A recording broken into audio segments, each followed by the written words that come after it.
બ્રહ્મ સ્વરૂપ યોગીજી મહારાજ એટલે કે શાસ્ત્રીજી મહારાજના અનુગામી.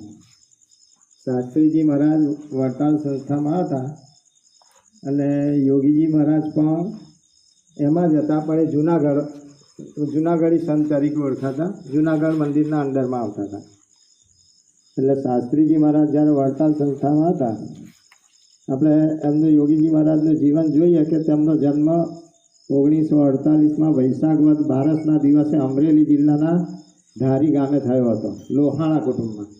એટલે કે જે રીતે જલારામ બાપા થઈ ગયા ઠક્કર, લોહાણા ઠક્કર, એ રીતે યોગીજી મહારાજ ધારીના હતા અને લોહાણા કુટુંબમાં જ એમનો જન્મ થયેલો હતો.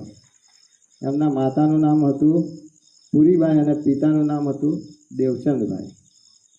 હવે યોગીજી મહારાજ બાળપણથી જ એટલા બુદ્ધિશાળી અને પાવરફુલ હતા, ભણવામાં પણ એમનો નંબર હતો.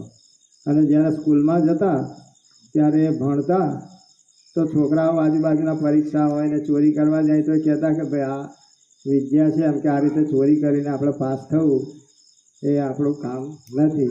અને એકલા પણ છોકરા બધા રમતા હોય, બધા પીરિયડ ફ્રી હોય, સાહેબો હોય ના એવું હોય તો છોકરા રમતા હોય તો યોગીજી મહારાજ શું કરે કે નાના નાના મંદિરો બનાવે, ત્યાં બેઠા બેઠા ભગવાનનું નામ કીર્તન કર્યા કરે, ત્યાં ઝાડ હોય નીચે અલગ બેસીને આ રીતે બાળપણથી જ એમની પ્રવૃત્તિ એ રીતે યોગીજી મહારાજની હતી.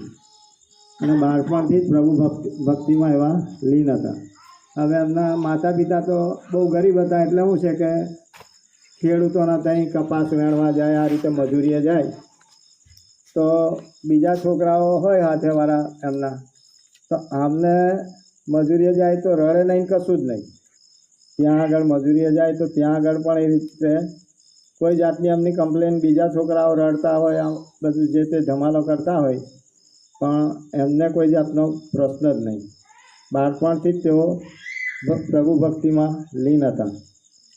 યોગીજી મહારાજ નાનપણથી દુનિયાવી રંગમાં રંગાયેલા નહીં હતા, એમને બહુ એ જ નહીં હતું. પહેલેથી ઉપવાસ પણ બાળપણથી જ એમને કરતા હતા.